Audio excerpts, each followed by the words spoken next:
Hello, everybody. We start with a very hearty Happy Mother's Day to all of you. Thank you for joining us here on the Las Vegas Raiders Insider Podcast. I'm your host, Hondo Carpenter. I am your Sports Illustrated beat writer covering the Las Vegas Raiders. And this guy right here next to me is my longtime compatriot. I mean, we're approaching 2 decades of doing this.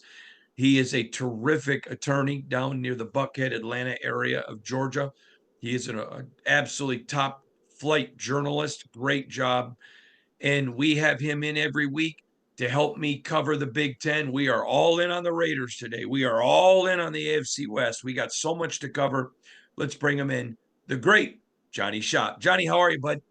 I'm good. Boy, my ears are still ringing. Fun week of serious classic rock and roll shows. Neil Young, Crazy Horse, Heart, Cheap Trick, really good stuff. Happy Mother's Day to all, especially those fortunate enough to have a mother like me that absolutely loves football, knows football pretty well, and has watched tons of it. And like most of us, really can't get enough. My goodness, I got to tell you, moms are great, aren't they? I give a big salute to my mother and my mother in law, who are precious people, and I love them both. I got to tell you, John. So, my mother was raised in Providence, Rhode Island, which we've talked about in the past. She's a huge Patriot fan. I mean, monster Patriot fan. And I will never forget the first time I met Belichick. Somebody got a picture of it and or it got on TV somehow, and she saw me with Belichick. And I mean to tell you, you would have thought I personally met Jesus Christ. She was so excited that I saw you on TV. I don't remember if it was a TV or a newspaper. You were next to me, Belichick. I'm like, Mom, relax. But here's the cool part. So I moved to Vegas to cover the Raiders. And my mother says, it was a fumble. Talking about the tuck rule. Yeah, I remember seeing that one. We don't need to relive that one, but I remember seeing it. Remember who the better team was. Seeing the snow, watching on digital cable. Absolutely, it was a fumble. It was a fumble then. It's still a head scratcher now. That's a long time ago, though. Everybody's clearly moved on, as we all know. Yeah, everybody. All right, let's dig right in. As you know, now depending on when people watch this podcast, if they watch it before 12 Eastern noon, it hasn't published yet. But after 12 noon Eastern today, just depending, my feature on Max Crosby and Mother's Day being his favorite day of the year. Um, I've been friends with Crosby since 2016. That's when I first met him, built a friendship. Everybody knows Mad Max. Everybody knows the great football player, the tats, the muscles, the jewelry, the cars, the clothes, the gorgeous wife, the perfect life, in a lot of people's opinion. But they don't know the man I call Max Crosby. That's Mad Max. And I love being able, and you know, because I've done this for many, many years, taking people behind the curtains, introducing them to people, letting them get to know people. And I thought it showed a side of Max that I thought people would really appreciate, even people that aren't Raider fans. I'd like to get your thought on the piece. Well, it really takes us back to probably the critical time in his development for, of course, his profession, but his life, really. Who would have thunk Mm-hmm. that so many good things would happen for Max Crosby at Eastern Michigan and Ypsilanti, and he would take advantage of them?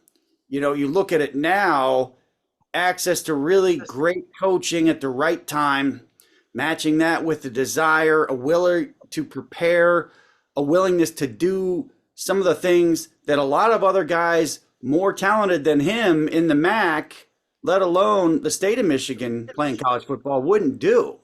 So you have that, and then here comes this other huge part of his life, this key that ends up to be, of course, his wife, who's the mother of his child. Mentioned those three crazy dogs, can't discount them.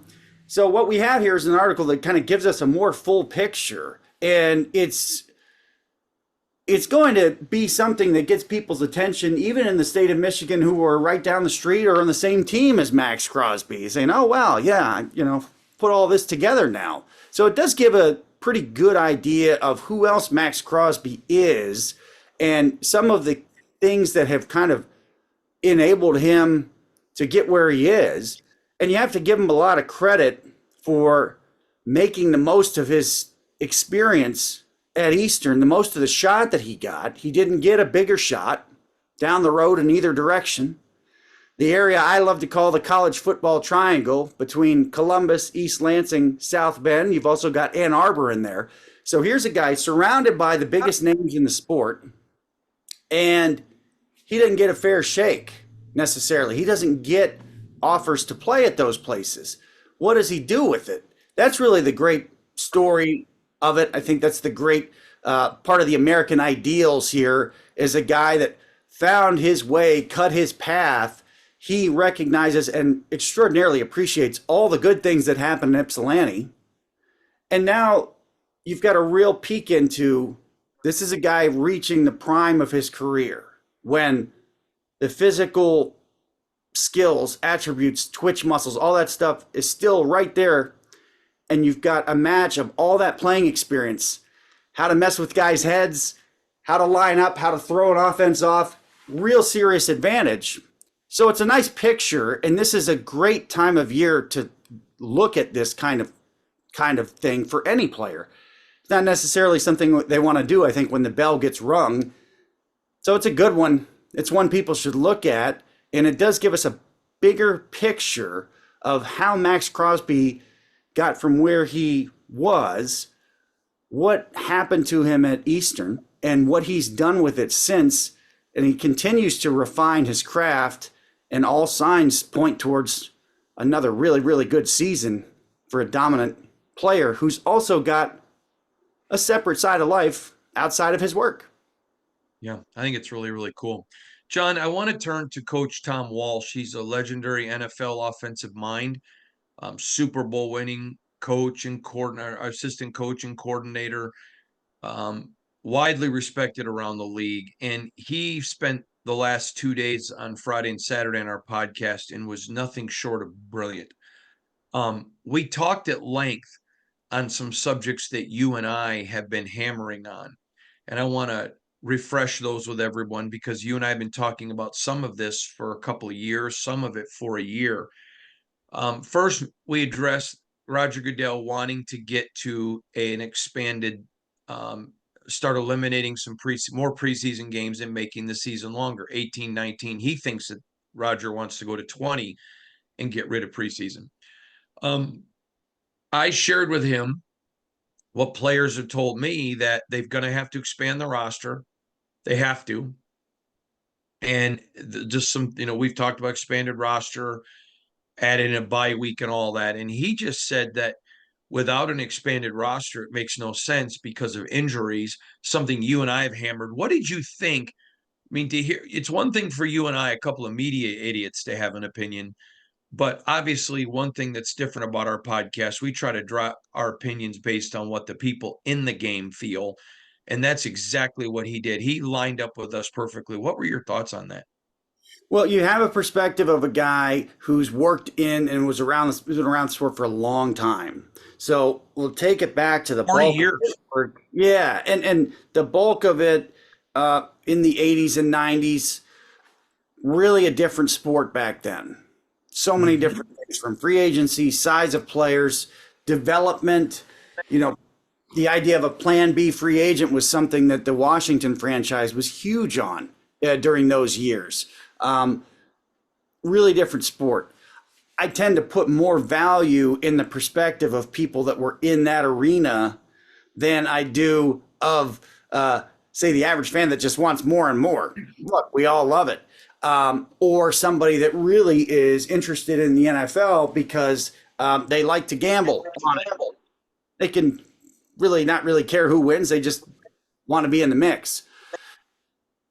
Because there's that kind of support and logical thinking from somebody like Tom Walsh, it gives me encouragement that good decisions will be made. And I can understand the math as we've laid out of an 18-game regular season schedule. I like it. We are all beyond convinced and very much looking forward to an expanded game day roster of approximately 65 to 70. as you've talked about, maybe expanding that practice squad as well. We know how long the calendar is getting for the NFL. I wonder if there is a compromise in maybe adding or shifting some preseason games even earlier when the rosters are still bigger. I don't know if that would necessarily help take off some of the load on your. I don't think it really make a difference relative to the guys that are going to start because they don't play much in the preseason anyway. I of course understand the argument for throwing them all out and making them all just regular season games, but I think what he's talked about is the wear and tear mentally, physically, emotionally on everybody involved because it's so hyper competitive. It's arguably the most competitive business in the entire country, surely in the entertainment scale. Is that too much? What happens if the NFL bends it too far and something breaks or snaps? Well, it's a lot harder to probably back off of that than it is to ease into it.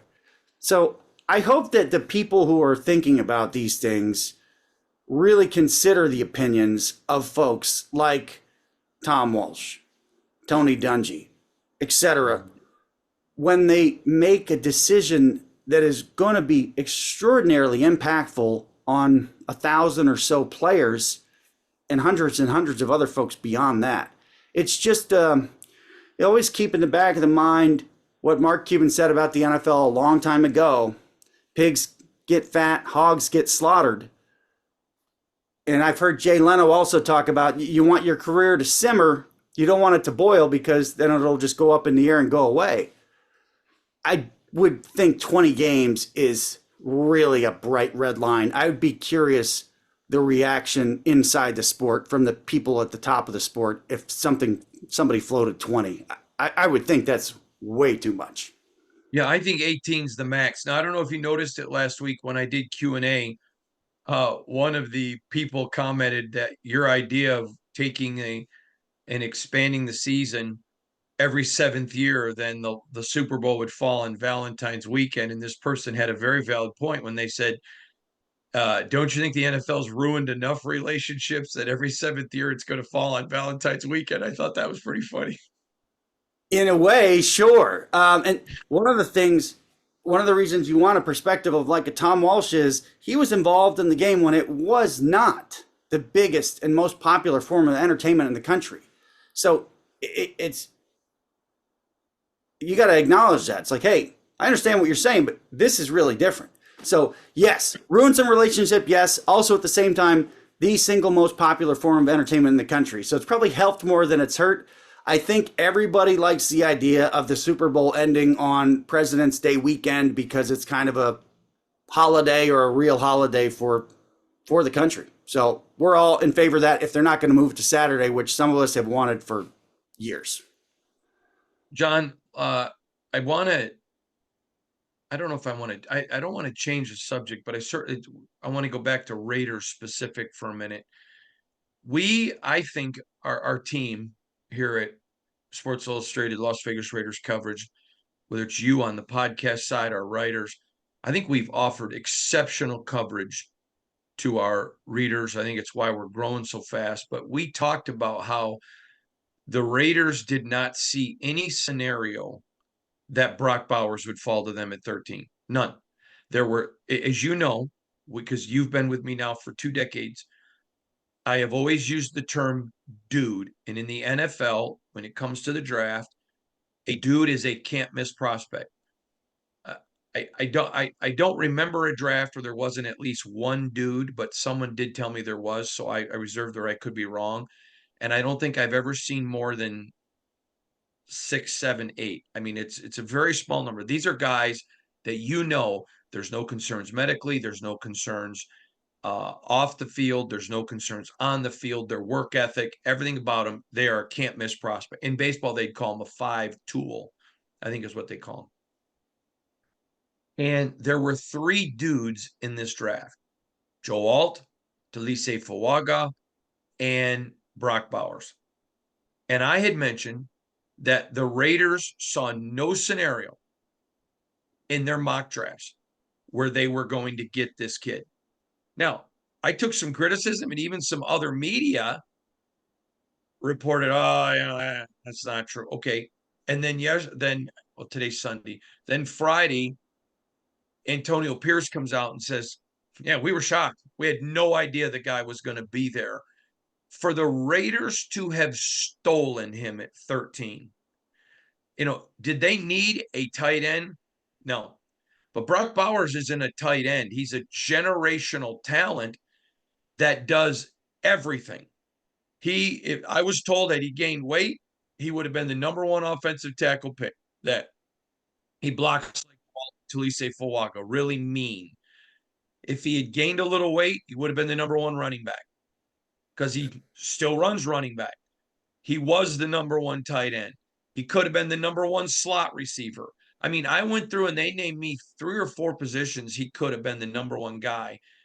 And I was told by an very successful NFL Super Bowl winner that he had not seen a tight end that come out like him since Tony Gonzalez. And he said to me, I had him rated higher than Tony Gonzalez. That's just the closest I could find. He said, in my career, I have not had one like him.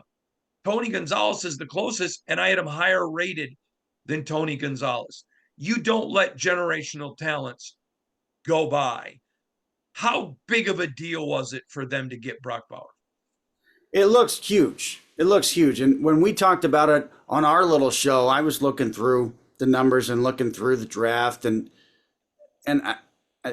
that's why I put the question up, like, what do you do if you're the Raiders and this guy is somehow here? He is probably the single X factor in the draft because, as you mentioned, he's going to probably get looks at multiple positions. He's got the skill set, the physical ability to do a whole lot of different stuff. So, no, you don't want to pass on a Randy Moss. You don't want to pass. Trying to think of other guys that have passed. Randy Moss wasn't a dude because of all the off-field stuff. Yes. I mean, when you look at people, this is who you're looking at. Okay, you're looking at Andrew Luck. Yeah.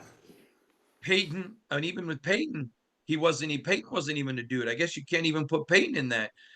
John Elway. I mean, it is a rare dude that you just see can't miss. And for him, I laughed. Some people said, well, he's Kyle Pitts. That's like saying Miss America is Roseanne Barr because they're both females. I mean, that's no offense to Roseanne Barr, but okay, listen, I'm a man, and I don't know who the women all think is gorgeous these days. Isn't it Matt Damon or something like that? Okay, I'm not Matt Damon or whatever. We're just not in the same. I mean, my point is, Kyle Pitts couldn't carry this guy's jock as far as overall talent. Pitts is a good kid. I'm not attacking the kid. It's just the reality. I mean, it's just the reality. What a great guy. Luck is the guy that came to mind because Andrew Luck essentially is like the most can't miss guy that you could think was going in the NFL draft in decades, maybe since Elway. So here comes Bowers, who, if the Chargers would have taken him, it wouldn't have shocked me. That's how high this guy easily could go there. What I would love to know is how many teams, and we may not hear this until later into the season, how many teams wish they would have traded up because they didn't think Bowers could be there either. This is a kind of guy that you can't pass up. You cannot pass up, and it should pay extraordinary dividends for the Raiders because you're looking at a potentially dominant force. You're looking at a guy who every team may soon have to game plan for and against, and it may shape every single defense that the Raiders are going against. That gives the Raiders the great opportunity to put their players in a position to succeed. If it gets to the point where it's like you've got to account for Bowers on every play, that's going to really give a lot of options and make literally almost everybody else on the offense look better. There's just not a lot of those guys. The tight end position at the NFL right now is an outstanding position. if you have an elite tight end, there's not very many, of course, you have an extraordinary advantage over everybody else. We've seen that with Gronkowski. We just saw Travis Kelce mop the floor in the Super Bowl and in the playoffs, making a huge difference, of course, again, for the Chiefs. This is not the kind of guy the Raiders pass on. They could not. And I'm sure they did not think there was really any scenario where he was going to fall down there, because we all know who wasn't expected to be picked where he was. And at the 8th pick, maybe that shook the rest of it up. Had the Raiders passed on this guy, this is one of those where it would have stuck in the side for a decade.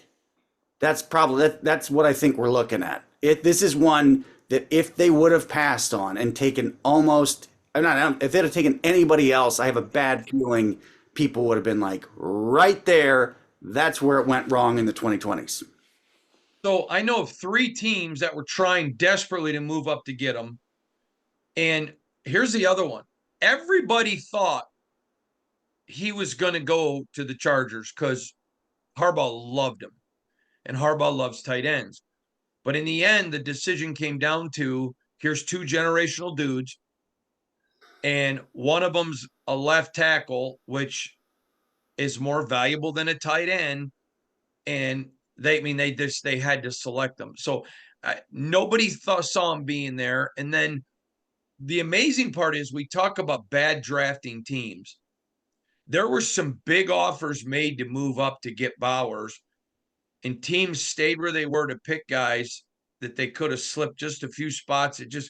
We talked about it ad nauseum before the draft. Bad drafting teams made this a really good draft for a lot of good teams. That's what it looks like.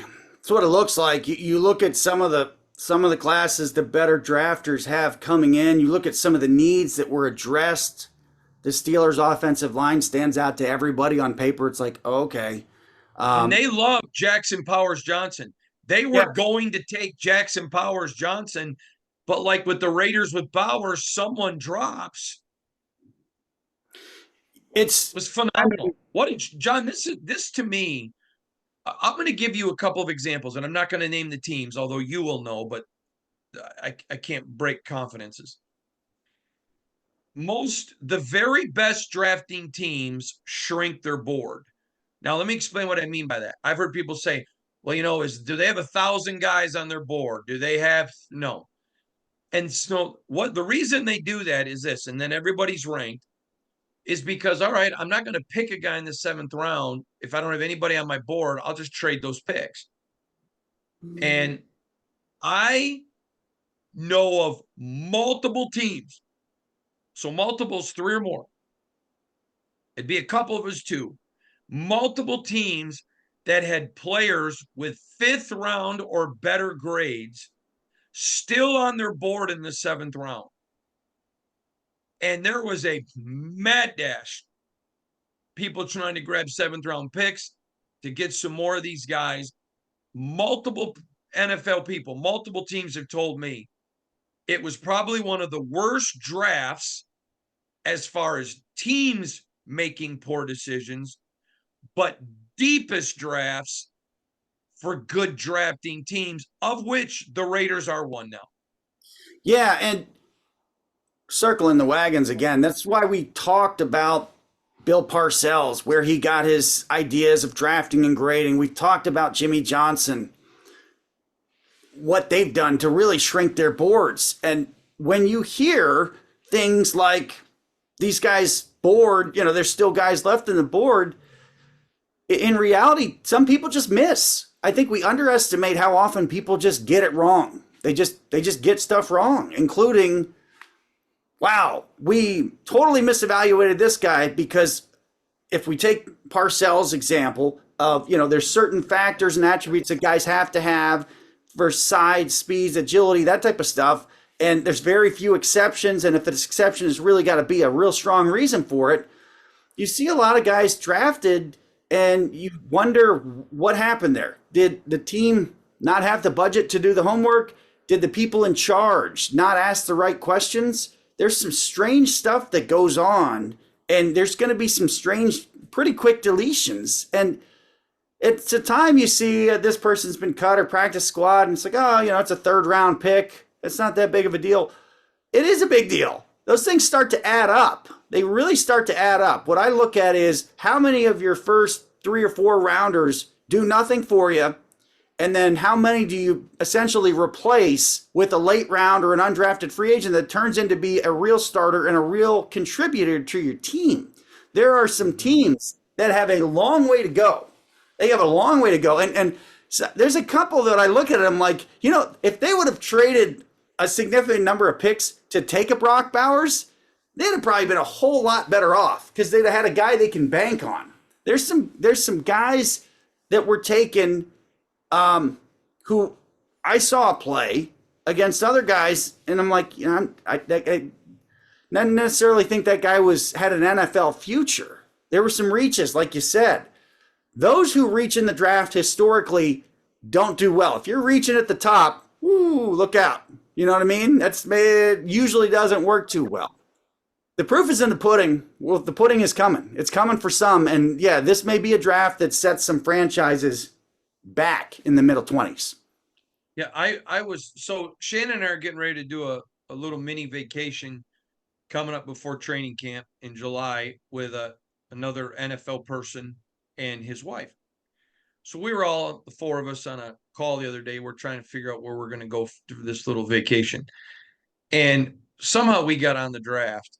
And I'm not going to say anything because I don't want to give away who the person is. But he was talking about there are going to be some guys who make their careers with this draft who are going to be lauded for a long time. He goes, and there are going to be some people that lose jobs because of this draft. Again, he said, I don't think it was and you may remember, I reported before the draft that I was told at no time in NFL history have there been probably this many bad drafters. And he goes, I don't think it was as deep of a draft as it looked with guys with 5th round grades, 4th round grades in the 7th round. It's just so many bad drafters. And again, not going to say who because I don't want to give it away, but he was laughing with Shannon and I and his wife. He said there was a guy that we had a grade on 3 rounds higher than where we were going to pick. And so we were looking to trade up. And he goes, at one point I turned to my guys and I'm like, wait a minute, look who's ahead of us. They don't know how to draft. And he goes, so rather than moving way up ahead of all them, we just moved 2 steps up. Or maybe it wasn't 2, a couple of steps. He goes, and then decided, wait a minute, we don't have to move. We literally don't have to move. Because we knew that the team ahead of us that we thought would take them because they're a good drafting team had a bunch of other needs, and there still was a bunch of other good players there. And goes, we didn't even move. And he goes, but there are so many bad drafting teams who are like, okay. He goes, it's literally a scouting report of the draft. Okay, we don't have to get ahead of them. They don't know how to draft. It makes me think and wonder how wide a strategy set there is amongst the franchises. For example, let's say you're the New York Jets and you're like, listen, we have to rebuild our offensive line. Does that mean the franchise is going into it saying, literally, we got to fill 3 or 4 spots on the line. We're going to take 6 guys on the line if we can, just so we can fill that need? Or are there franchises that are like, hey, I want one of those, and ooh, that looks shiny, one of those. Oh, that guy had a real big long touchdown run against a directional team in week 2. Ooh, I'm gonna take one of those. Who's reaching and looking for shiny objects, and who is like Mike Tomlin focused on exactly what needs to be done?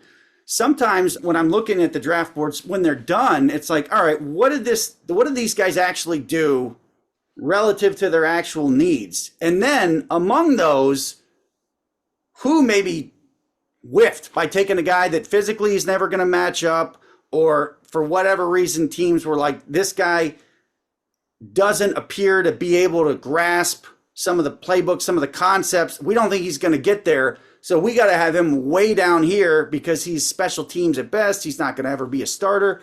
These are some interesting things that I think show up in October and November.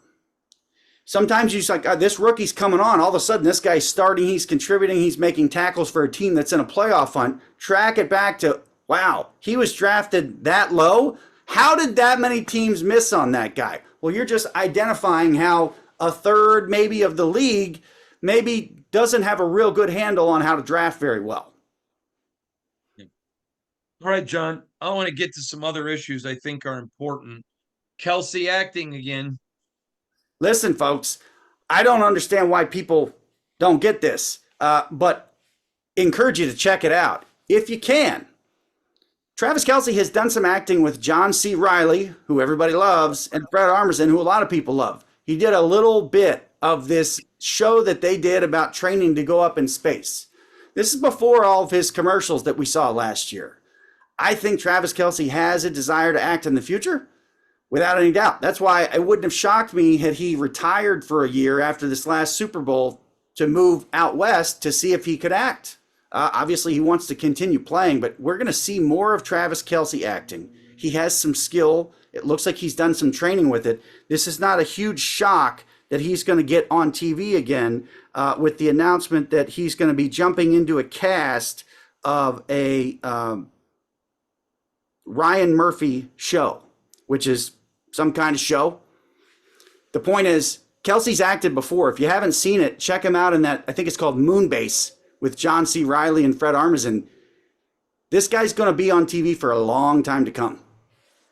You know, I've known Travis a long time because of my connection to Butch Jones and when he was at Cincinnati. And I really, I'm just going to pick my words here really careful. I'm glad to see him succeed. I hope he doesn't make bad choices in his life. Let's just leave it right there. I agree. It's just interesting. We're seeing a guy in real time who's looking past his football career, and it looks like he's a guy that wants to act. So I just want to say I hope he doesn't become a song. Yes. All right. Understood. Good. John, I want to turn to something. We already touched on this with Coach Walsh a lot about gambling, but the NFL needs to be taking a long look right now at the gambling issues in the NBA. And can you break this down for us as an attorney? Well, we've got obviously a major suspension of a very low-level unknown player out of Toronto, suspended for life. And when you see what you saw from the Indiana Pacers earlier in the week, they submitted 78 instances of incorrect or non-calls to the NBA that they felt put them at a huge disadvantage in games 1 and 2 against the New York Knicks. When you see something like that, you have to be thinking gambling as well. Are the Pacers saying, hey, here's 78 calls you blew. Somebody have a bad day? In part they are. In part, they're also saying, hey, you need to take a look at why those calls were made the way they were and do a lot of background work, make sure everything's on the up and up. This is an alarm that the NFL needs to be aware of and needs to be proactive. Is it super secure? Yes. Are there things in place to make sure that nothing bad happens around the NFL relative gambling? Yes. What I'm saying is they need to crank it up even more. You want to be over prepared at this point because nothing can take the NFL down like some kind of massive gambling issue that hits the field or hits the officiating ranks. This is a big deal that's not just as blanket big clear as the Shohei Ohtani issue with the interpreter, where everyone knows that's just a total rip-off gambling-based story. Here's the Pacers saying, we think you blew 78 calls. What happened here? Behind that is, keep an eye out for, is something nefarious going on. My point is the NFL needs to see stuff like this. They need to pass it around the building. They need to have proactive plans. They probably need to hire more people and spend more money than they think to make sure that their game is as pure and clean and uninterrupted or undeterred by any instance of, is there a gambling issue? Is that why the chain gang moved that way? Is that why that call was blown? That's the alarm I see in that Pacers sending tape and going public with 78 calls or no calls. That's a lot. It's a lot. John, I want to get into another issue that I think is important and I want Raider fans to get. Even though the Raiders have not been vastly relevant in 20 years, they still get multitudes of prime games, Sunday night games, Thursday, whatever. We know the schedule's coming out next week, but the NBA and hockey, all of them, if you took all of the NBA playoff games and combined them, they didn't equal in ratings the third day of the NFL draft. The NFL has clearly established now we are the big dog. There is no, I mean, the NBA, I know that people want us to think it's this humongous deal, but it has become a niche sport like NASCAR. Its ratings prove that. The ratings prove that. It was not that way when you and I were young, when it was the bad boy Pistons and Jordan and Bird and Magic, and now the whining. And I mean, it's just become a niche sport, which is fine. There's nothing wrong with that. But the NFL has flexed its muscles now that nobody compares. Baseball doesn't. Hockey certainly doesn't. NBA doesn't. It is football as the big dog. You see it even in the fall when baseball has their playoffs. NFL destroys it. NFL destroys hockey. NFL destroys NBA. NFL destroys NASCAR. But when you look at how big the NFL is, I don't think NFL fan realizes how big it's become. Am I missing something? No, I mean, it's very hard to conceive of the numbers of people that consume it. And for me, when I see 50 million watching the conference title game versus 42 million, it's like, oh, that's a few more. It's really not a few more. Every million counts. It's very hard to grasp in your mind just how many people a million is. So the difference between just a couple million people watching or consuming it is enormous. And when you talk about the NFL looking at coming into Christmas Day with a couple of games, hopefully, which is great, where is it going to be? That's a big issue. It's very curious to hear Netflix poking around. I don't know if this is a Netflix generated story. I don't know if some owners are generating this story. It's interesting to follow. Because if I'm Amazon, I'm saying, oh, that's kind of interesting. It's really interesting to hear that you guys maybe go streaming somewhere else. If I'm Amazon, I probably want to lock that thing down because this is such a humongous audience. The idea for Amazon, for example, with the Prime Day game and having people go ahead and do Prime shopping, they do that because it's good business. Is it good business for the NFL to stream on another service, Netflix, which I think is the one more people have than anything else? I don't know. I think this is a trial balloon that they floated out there, and it's not really to crush the NBA, who has owned Christmas Day or created Christmas Day as a viewing. It's just simple business. Oh, okay. There is an audience that'll watch sports on Christmas Day. All right. We haven't really done that much before. In fact, we used to kind of stay away from it. Now we got in the middle of the week. But this is how it fits into the total schedule of after Thanksgiving. Yes, we will go on there. And we talked about it before. I think we're going to see well north of 25 million on those games. My hope is that they set the stage for the later. I hope they're in I hope they're in like the middle afternoon and early evening in the East, so everybody in the country can watch. I know, but what games are you talking about? The Christmas game? Christmas Day, yeah, Christmas Day on the Wednesday. That's what. Yeah, last year though. Yeah, but last year's numbers were significantly bigger than that. Exactly. Yeah. So it's like it's already baked in. They're going to be. I don't know if they're going to push 50 million. It depends who they are. You know what I mean? It depends who they are. So I want to throw this out to you because I want to get your analysis. So I was told, I was speaking to an NFL person who works for the league. And I talked about, were you concerned that the Amazon numbers were not as big as everything else? He goes, are you kidding me? I go, well, I was told somewhere around half. He goes, you're missing the whole point. I go, okay, give me the point. Amazon TV had a very niche audience.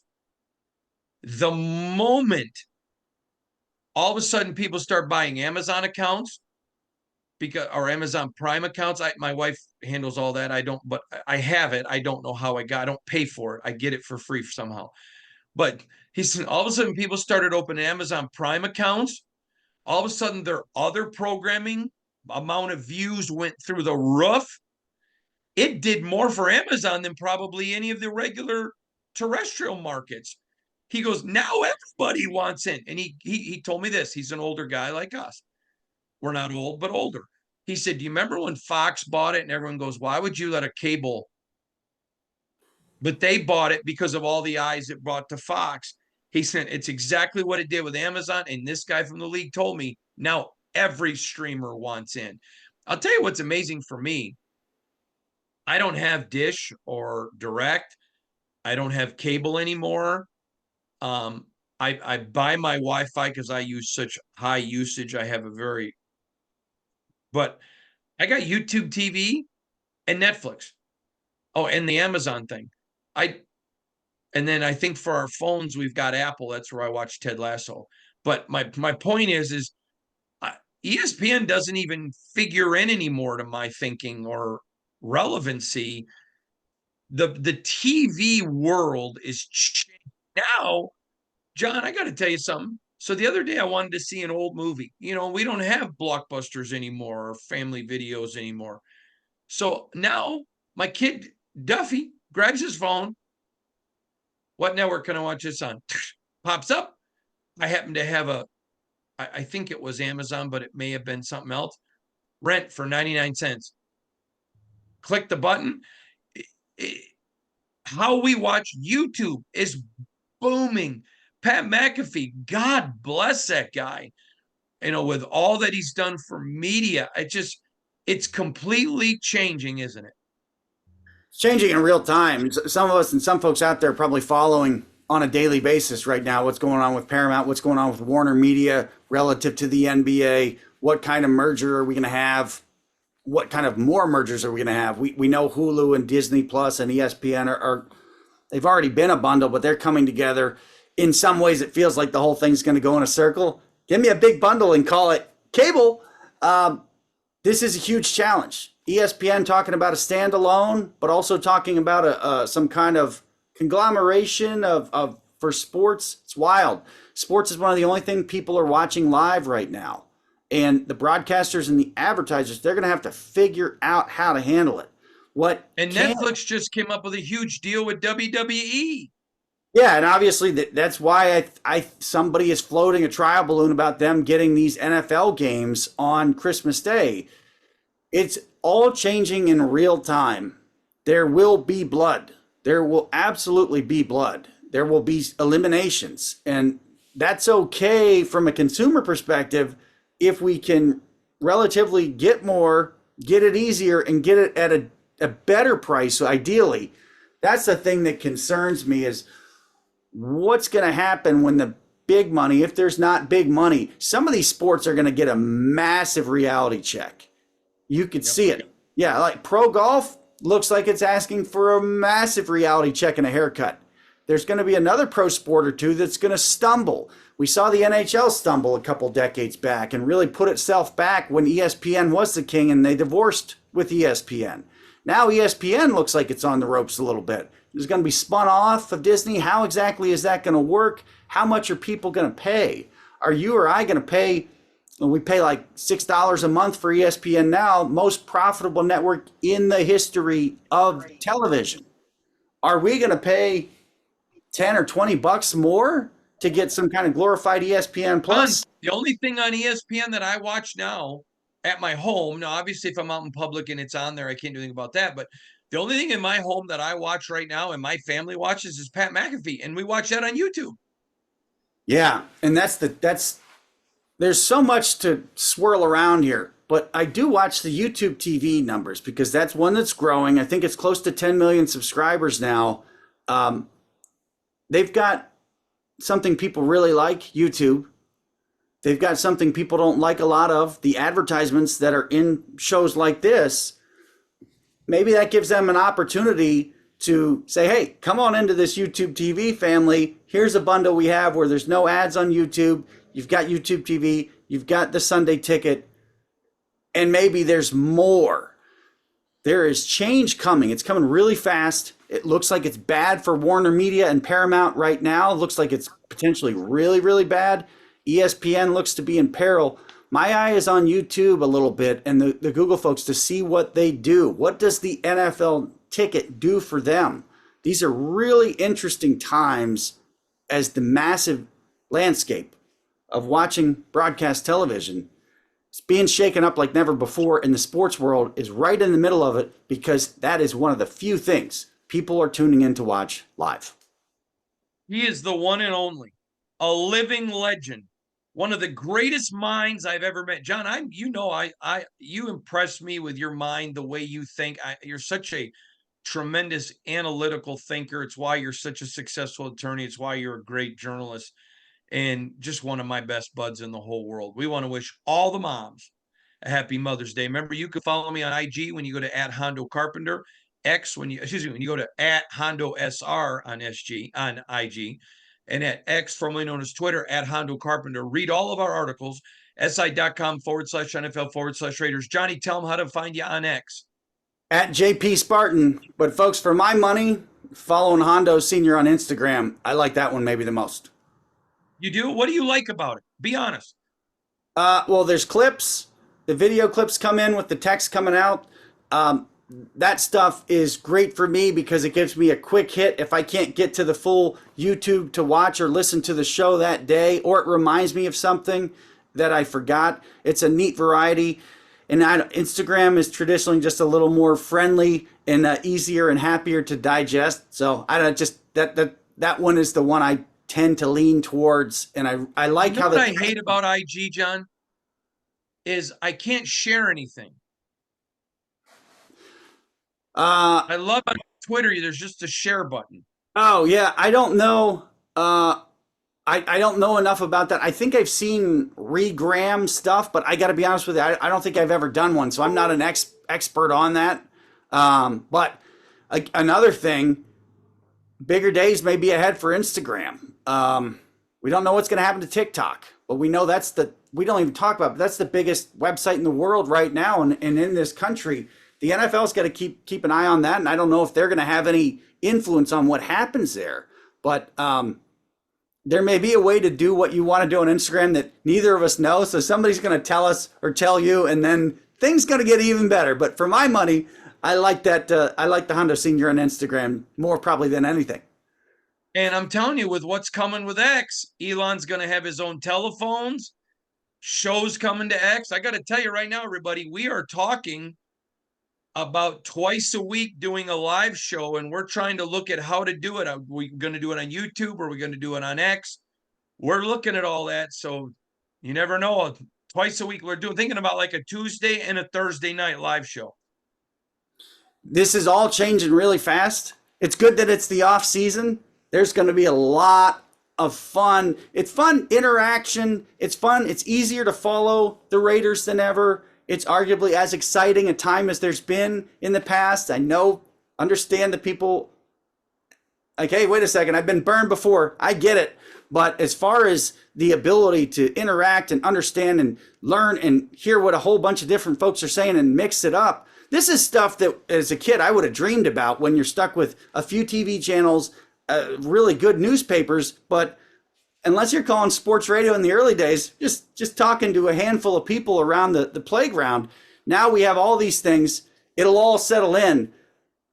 Live show sounds like a real good idea. I was visiting with one of my sons the other day, and we were talking about TVs, and I told him, I said, I can't believe, this is my remote for my office TV. Still little nothing. And I told him, I said, man, have remotes changed? He goes, well, were they really big when you were a kid? I said, when I was a kid, I was the remote. Get up and change a channel. We had channels 6, which was, I think, CBS. 10 was NBC. 12 was ABC. And 23 was public broadcasting. Those were the 4 channels. That was 4. It. Yeah. We had in my youngest days, we had 5. So not very many. I mean, we're talking, that was it. And newspapers were huge, but the ability to interact and sometimes the ability to just give people the straight, here's what I actually see. That doesn't always make it through those channels. I think that's what people, good and bad, I think that's what people like a lot about this show, like a lot about your staff, like a lot about the new media age that we're in. It's a lot easier to get from here to reality and get different perspectives. Be like, I'm not sure that guy on that network, I'm not sure that's really what he believes. I'm thinking that might be more what he has to say to stay employed, and they've been told, hey, don't touch that topic, versus I can come over here to YouTube and I follow this guy or this gal, and you know what? They're saying something that I see. They're pointing to facts and stats that I can understand. They actually know what they're talking about. And me, viewing at home, I'm not crazy. They got to find a way to run the ball more up the middle, just for example. Remember, if you didn't go read that piece on Maxx Crosby, go check it out right now, si.com/NFL/Raiders. We'll see y'all tomorrow.